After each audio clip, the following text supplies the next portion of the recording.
Bruce Lee's story begins on November 27, 1940, in San Francisco's Chinese hospital, during the Year of the Dragon, according to the Chinese zodiac. Born Li Junfan, his name meant return again, given to him because his parents hoped he would one day return to America.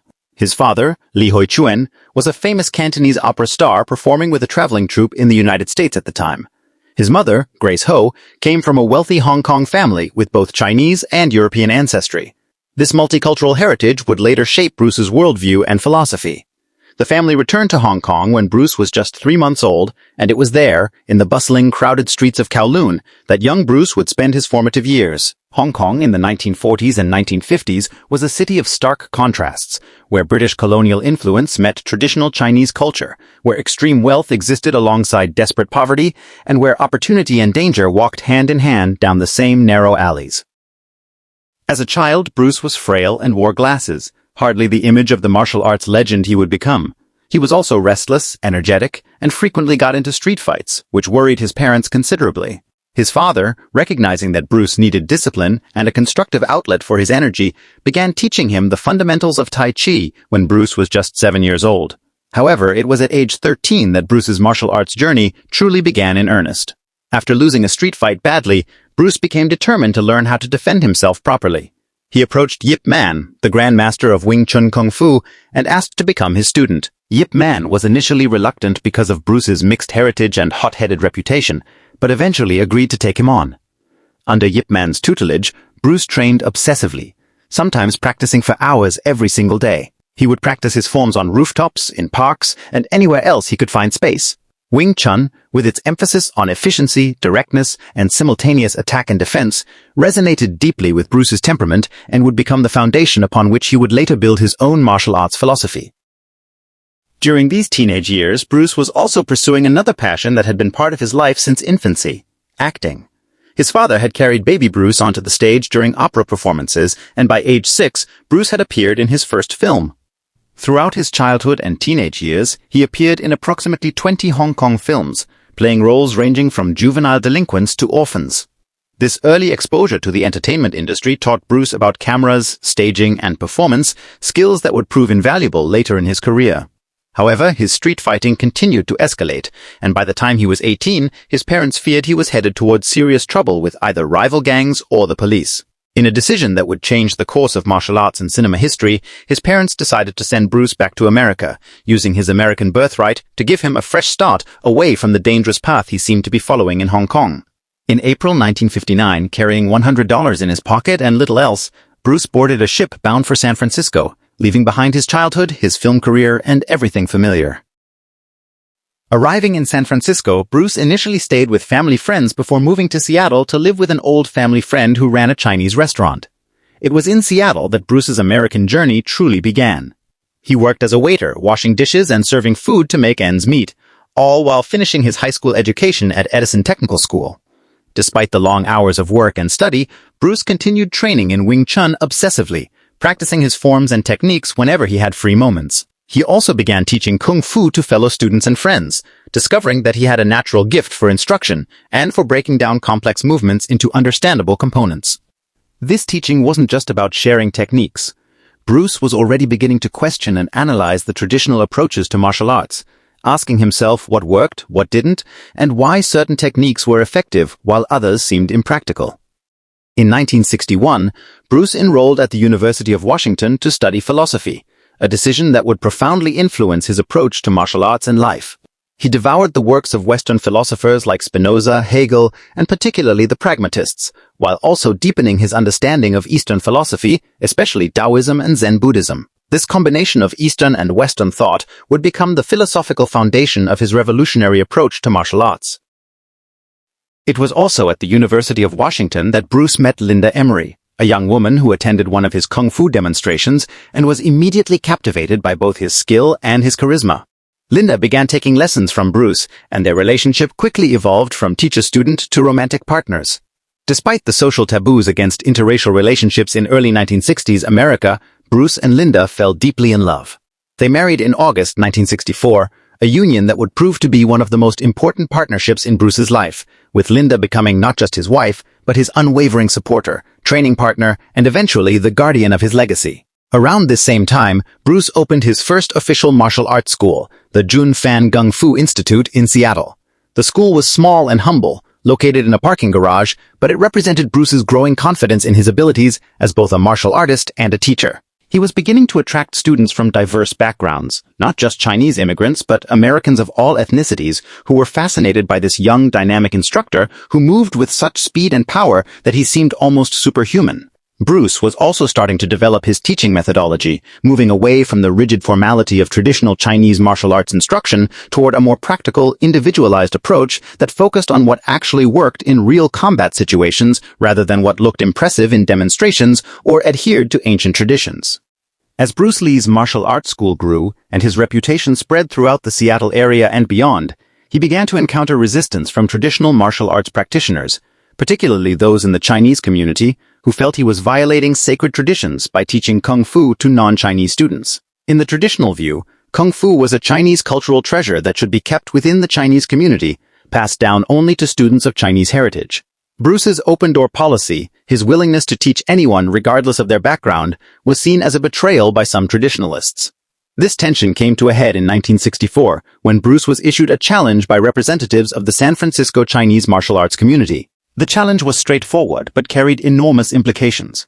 Bruce would fight a representative of the traditional Chinese martial arts establishment, and if he lost, he would have to either stop teaching non-Chinese students or close his school entirely. Bruce accepted the challenge, and the fight took place in Oakland at a local school. His opponent was Wong Jack Man, a respected martial artist from the traditional Kung Fu community. The fight itself has become the subject of much debate and legend, with different accounts offering varying details about its duration and specifics, but the essential facts are clear. Bruce won the fight decisively, forcing Wong Jack Man to concede. However, the victory was not as satisfying as Bruce had anticipated. Although Bruce had proven his point and defended his right to teach whomever he chose, the fight had taken longer than he felt it should have, and he had been more exhausted by the encounter than he believed he should have been. This experience became a crucial turning point in Bruce's martial arts evolution. He began to seriously question the limitations of traditional Wing Chun and classical martial arts in general. If he, a highly trained martial artist in peak physical condition, had struggled to finish a fight as quickly as he wanted, what did that say about the practical effectiveness of traditional techniques? This critical self-examination led Bruce to embark on an intensive study of all martial arts, not just Chinese styles, but also karate, judo, boxing, wrestling, fencing, and any other fighting system he could observe, study, or train in. He began a rigorous program of physical conditioning, incorporating weight training, cardiovascular exercise, and flexibility work, which was revolutionary at the time when many martial artists believed weight training would make them slow and muscle-bound. Bruce read voraciously, consuming books on biomechanics, kinesiology, philosophy, psychology, and strategy. His personal library grew to contain thousands of volumes, and he filled notebook after notebook with observations, diagrams, training regimens, and philosophical reflections. Out of this intensive period of study, training, and reflection emerged Bruce's most important contribution to martial arts, Jeet Kune Do, which translates as the way of the intercepting fist. Jeet Kune Do was not just another martial arts style to add to the hundreds that already existed. It was a complete philosophical revolution in how martial arts should be understood and practiced. At its core, Jeet Kune Do rejected the very concept of rigid styles and systems. Bruce famously described classical martial arts styles as organized despair, arguing that traditional systems imprisoned martial artists within fixed patterns and techniques that might not be appropriate for actual combat situations. His most famous philosophical statement, "Be like water," encapsulated the essence of Jeet Kune Do. Just as water takes the shape of whatever container holds it and flows around obstacles rather than trying to force through them, a martial artist should be adaptable, responding naturally and efficiently to whatever situation arises rather than trying to impose predetermined techniques. Jeet Kune Do emphasized simplicity, directness, and economy of motion. Bruce stripped away what he considered the ornamental, ritualistic aspects of traditional martial arts, focusing exclusively on what was practically effective. He advocated for the style of no style, arguing that true martial arts mastery meant transcending all styles and systems to respond spontaneously and appropriately to each unique moment. The philosophical underpinnings of Jeet Kune Do drew heavily from Bruce's study of both Eastern and Western philosophy. From Taoism, he embraced concepts like Wu Wei, which refers to effortless action or acting in harmony with the natural flow of things rather than forcing outcomes. From Zen Buddhism, he took the emphasis on direct experience and intuitive understanding beyond intellectual knowledge. From Western pragmatism and existentialism, he adopted the focus on practical results and individual authenticity. Bruce rejected the idea that there was one correct way to fight or move, arguing instead that each individual must find their own path based on their unique physical attributes, personality, and circumstances. This was a radically democratic and individualistic approach to martial arts, standing in stark contrast to the hierarchical, tradition-bound nature of classical Asian martial arts. Jeet Kune Do also represented Bruce's synthesis of the best elements from different fighting systems. From boxing, he incorporated footwork, head movement, and punching techniques, particularly the jab and the cross. From fencing, he adopted concepts about distance, timing, and the importance of the lead weapon. From Wing Chun, he retained the emphasis on centerline theory and simultaneous defense and attack. From Western wrestling and judo, he recognized the importance of grappling and clinch work. This was not an eclectic mixing of random techniques, but a carefully considered integration based on principles of efficiency, directness, and practicality.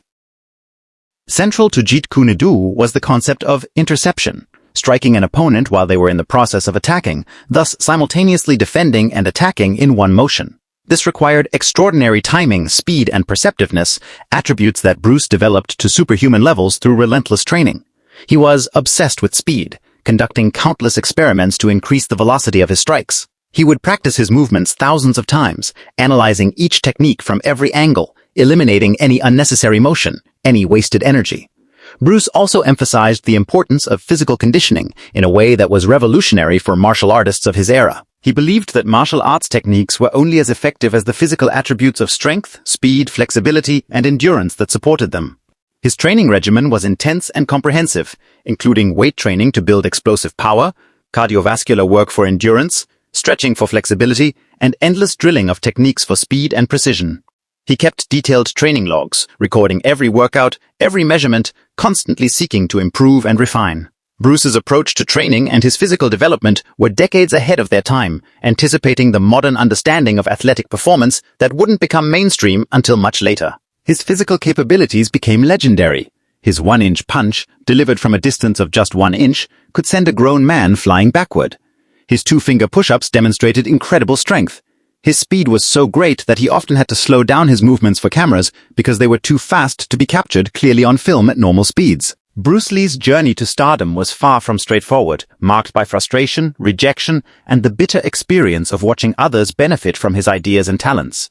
After moving to Oakland, California in 1964 and opening another martial arts school, Bruce began to attract attention from people in the entertainment industry. His dynamic demonstrations of kung fu were unlike anything Americans had seen before, and his charisma and articulate explanation of martial arts philosophy impressed people far beyond the martial arts community.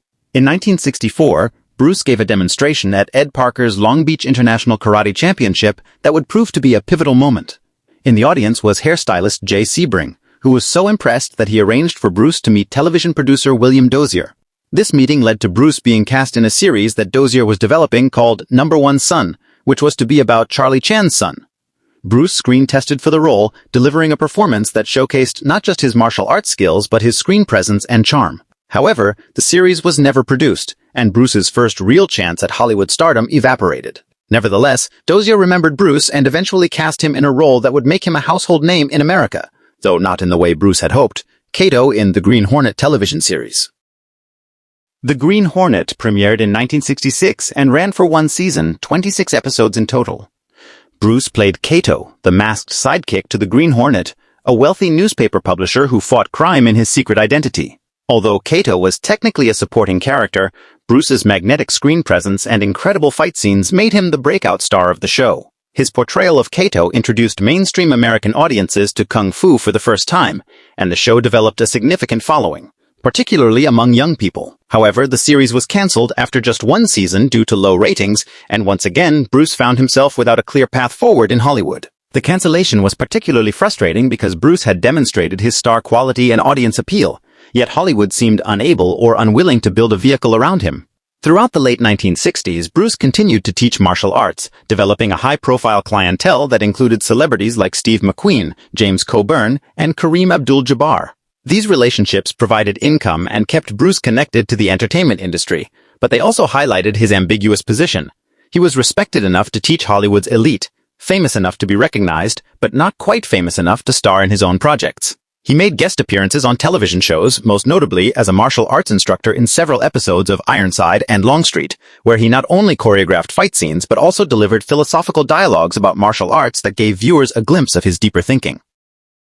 During this period, Bruce developed a concept for a television series about a Shaolin monk wandering through the American Old West, using his martial arts skills and philosophy to help people while searching for his brother. Bruce pitched this concept, tentatively titled The Warrior, to Warner Brothers and other studios with high hopes. The concept was innovative and exciting, combining the popular Western genre with martial arts, which were beginning to gain cultural traction in America. However, Hollywood's response delivered a crushing blow that would embody the racism and short-sightedness Bruce faced throughout his American career. The studios loved the concept, but they didn't believe an Asian actor could carry a television series as the lead. Instead, the project was developed as Kung Fu, and the starring role went to David Carradine, a white actor with no martial arts background. Bruce was devastated and bitter, watching as his concept, his ideas, and his demonstrations were used to create a successful series that ran for 3 seasons, making Carradine a star while Bruce remained on the sidelines. This rejection, perhaps more than any other single event, crystallized for Bruce the reality that regardless of his talents, skills, or marketability, Hollywood in the early 1970s was not ready to accept an Asian man as a leading star.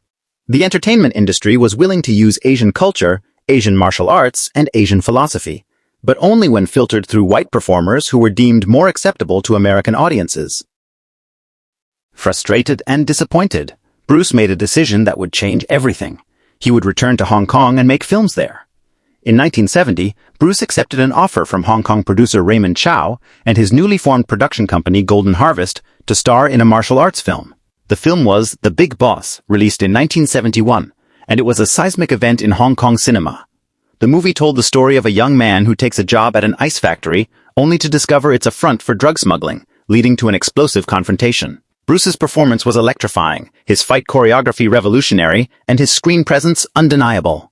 The Big Boss shattered box office records in Hong Kong, becoming the highest-grossing film in Hong Kong history at that point.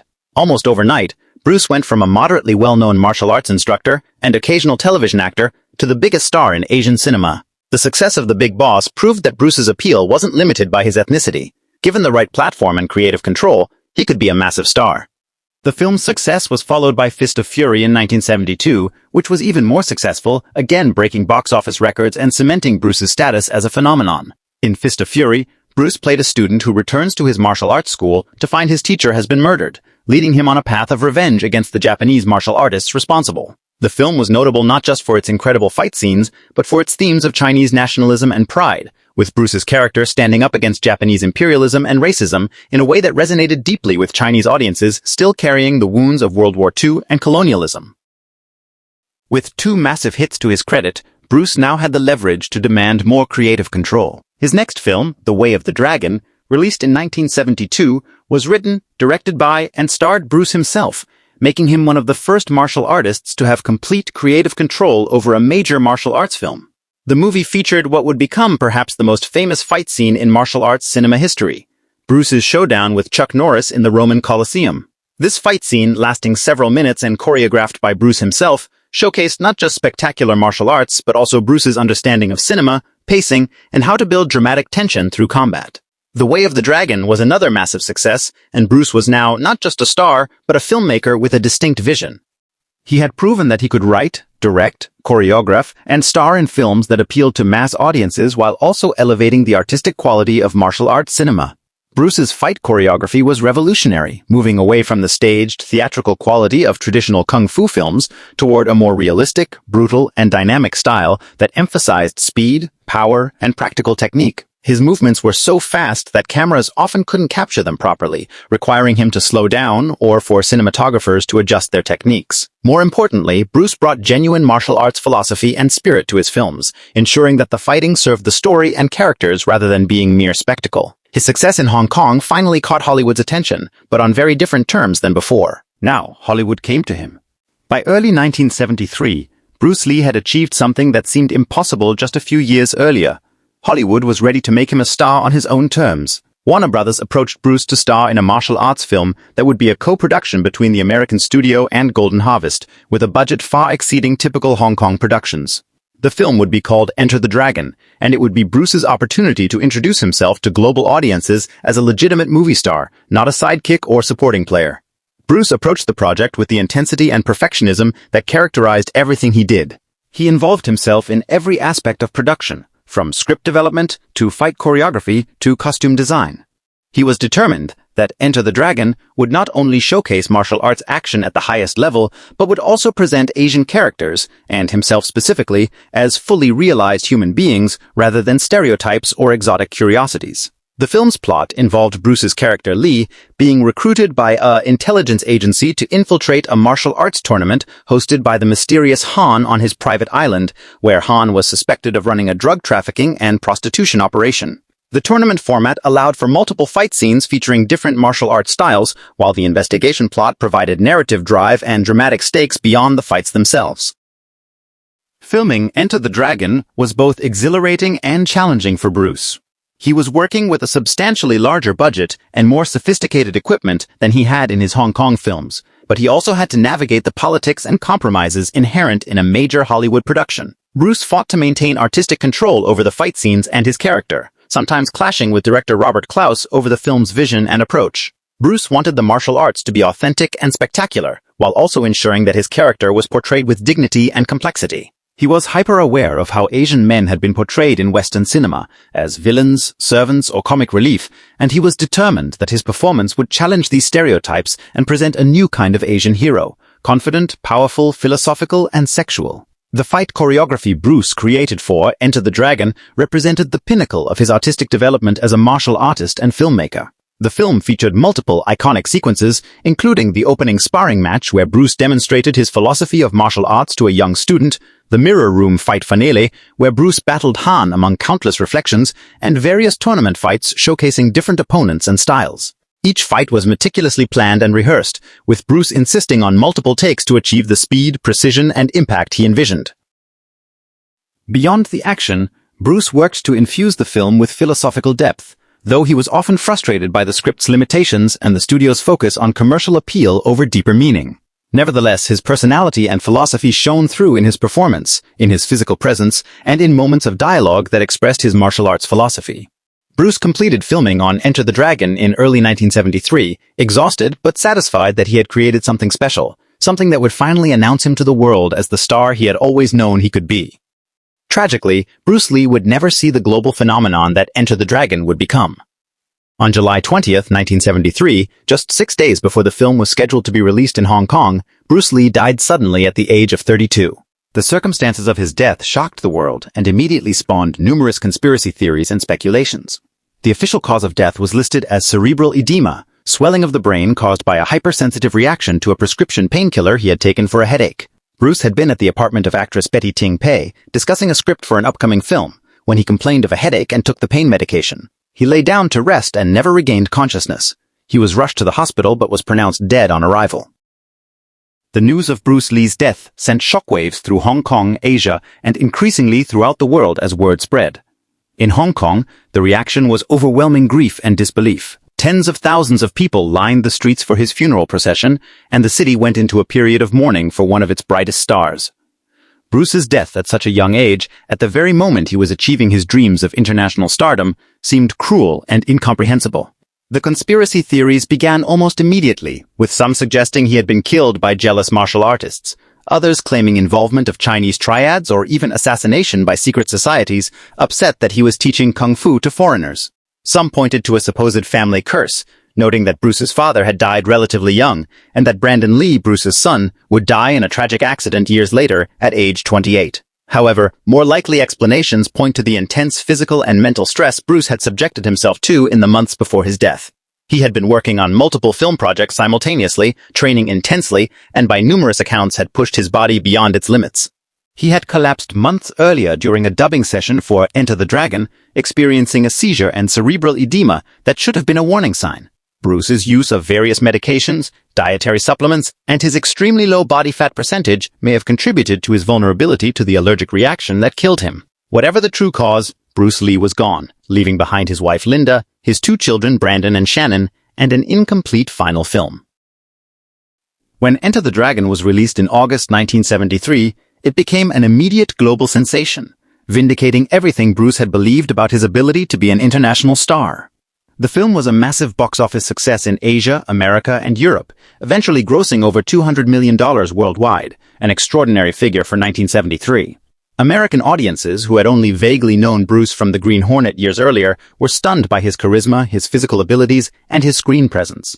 The film sparked a martial arts craze in the West, with kung fu schools opening across America and Europe, martial arts films flooding theaters, and Bruce Lee becoming a cultural icon. Critics praised the film's action sequences, and even those who dismissed the plot acknowledged Bruce's extraordinary presence and abilities. Enter the Dragon was followed by the release of Game of Death, a film Bruce had been working on before Enter the Dragon, but had never completed. The film was released in 1978, using the footage Bruce had shot, including the iconic yellow tracksuit fight sequence against Kareem Abdul-Jabbar, along with stand-ins, doubles, and even cardboard cutouts of Bruce's face in some scenes, creating a grotesque and exploitative patchwork that nevertheless was commercially successful due to audiences' hunger for any Bruce Lee content. His earlier Hong Kong films were released internationally, further cementing his legend and influence. Bruce Lee had achieved in death what he had struggled to achieve in life: recognition as not just a martial arts star, but as a legitimate movie star and cultural phenomenon whose influence transcended boundaries of race, nationality, and culture. The legacy of Bruce Lee extends far beyond his films, his martial arts innovations, or even his pioneering role as an Asian movie star in Western cinema. In the decades since his death, Bruce has become a symbol, an icon, and an inspiration for multiple generations across the entire world, representing the power of dedication, self-belief, and the refusal to accept limitations imposed by others or by circumstance. His influence on martial arts is immeasurable and permanent. Before Bruce Lee, martial arts in the West were largely seen as exotic, mysterious practices shrouded in Oriental mysticism and tradition. Bruce demystified martial arts, presenting them as practical, trainable skills based on principles of biomechanics, physics, and human psychology rather than ancient secrets or magical powers. His emphasis on physical fitness, cross-training, and practical effectiveness helped transform martial arts from traditional cultural practices into modern combat sports and fitness disciplines.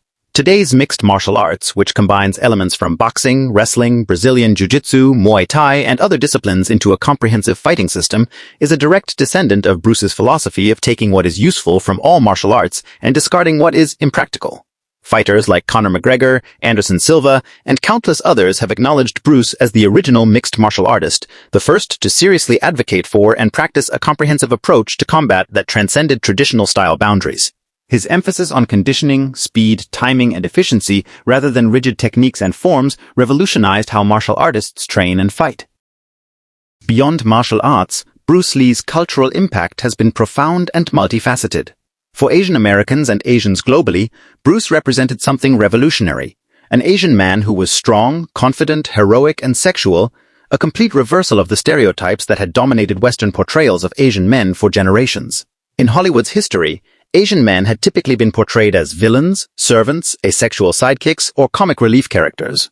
Bruce shattered these stereotypes through sheer force of personality and talent, presenting an image of Asian masculinity that was powerful without being threatening, philosophical without being inscrutable, and modern without abandoning cultural identity. His impact on Asian American identity and pride cannot be overstated. For generations of young Asian Americans growing up in predominantly white societies where they were often made to feel different, inferior, or invisible, Bruce Lee was proof that an Asian man could be the hero, the star, the center of the story. His success gave permission to countless Asian Americans to pursue dreams in entertainment, sports, and other fields where Asian faces had been rare or absent. Actors like Jackie Chan, Jet Li, Donnie Yen, and more recently stars like Simu Liu and Manny Jacinto have all acknowledged the path that Bruce opened, even as they've had to continue fighting many of the same battles Bruce faced regarding representation and stereotype. Bruce's philosophical writings and recorded conversations reveal a thinker of considerable depth who integrated Eastern and Western philosophy into a practical life philosophy that extended far beyond martial arts. His concept of using no way as way and having no limitation as limitation has been applied not just to fighting, but to business, art, personal development, and any field requiring creativity and adaptability. His emphasis on self-knowledge, on honest self-examination, and continuous self-improvement resonates with people regardless of their interest in martial arts. His writings on goal-setting, visualization, and the power of belief have influenced motivational speakers, coaches, and self-help authors. Bruce was essentially teaching what we would now call mindfulness, flow states, and growth mindset decades before these concepts became popular in mainstream psychology and coaching.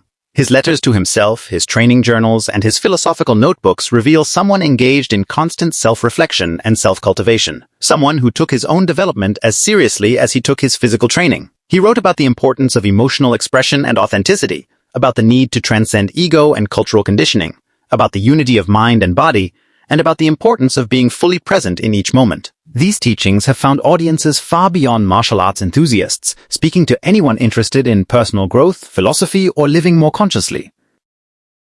The mythology surrounding Bruce Lee has also grown substantially since his death, sometimes obscuring the real person beneath layers of legend and fantasy. Stories about his abilities have become increasingly exaggerated, with claims that he could snatch coins from people's hands before they could close their fists, that his punches were so powerful they could kill a man instantly, or that he possessed abilities bordering on supernatural. While Bruce was certainly extraordinarily skilled and physically gifted, separating fact from fiction has become challenging given the tendency to attribute godlike abilities to him. His actual documented physical achievements are impressive enough without embellishment.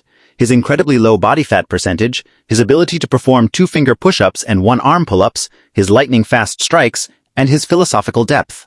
However, the mythology serves a purpose, transforming Bruce from a man into a symbol of human potential, representing what becomes possible through dedication, discipline, and the refusal to accept limitations. In this sense, the exaggerations and legends are less about the historical Bruce Lee and more about what he represents to people. Proof that extraordinary achievement is possible regardless of one's background, that barriers can be broken, and that authentic excellence will eventually be recognized no matter how many obstacles society places in its path. Bruce Lee's influence on popular culture extends into every corner of global entertainment. His image has appeared on countless posters, t-shirts, and artworks.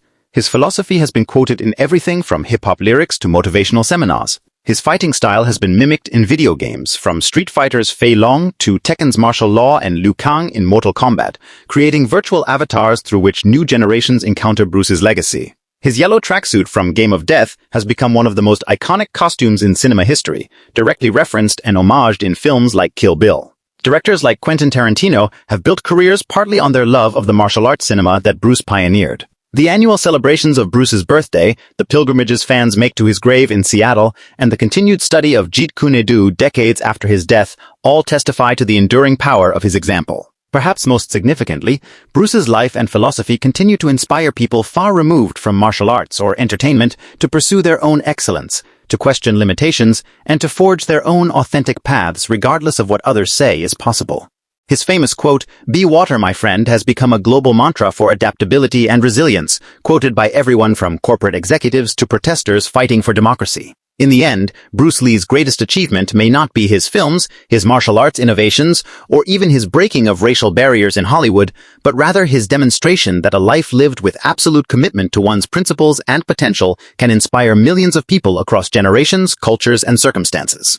Bruce died at 32, but his spirit, his philosophy, and his example remain vibrantly alive, continuing to challenge, inspire, and empower people to transcend their limitations and express their authentic selves fully.